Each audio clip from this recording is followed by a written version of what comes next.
दुर्गा पूजा शुरू होइत लोग सब माँ भगवती के पूजा अर्चना अपन अपन रीति रिवाज से करे में लागि जाइ छथि।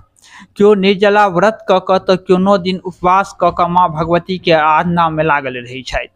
माँ भगवती के एकटा एहन भक्त जे अपन छाती पर एक दूटा ने 111टा कलश राखि कऽ माँ के आराधना में लीन भऽ गेल छथि। एहि माता के भक्त के देखे ला लोग दूर दूर से आबि रहल अछि। सबके बता दी ई माता के भक्त दरभंगा जिला के घनश्यामपुर प्रखंड के लगमा धामक गांव में बनल पूजा पंडाल में माता तारा के पूजा कैल जाइत अछि। ओ एही पूजा पंडाल में एकटा साधारण परिवार के माता के भक्त 22 वर्षीय सुरेंद्र चौहान माता के दर्शन के जिद ठानि कऽ ओ 111टा कलश के स्थापना अपन छाती पर केने छथि। हुनकर सेवा पूजा कमेटी सहित इलाका के लोग दिन रात लागल रहैत अछि।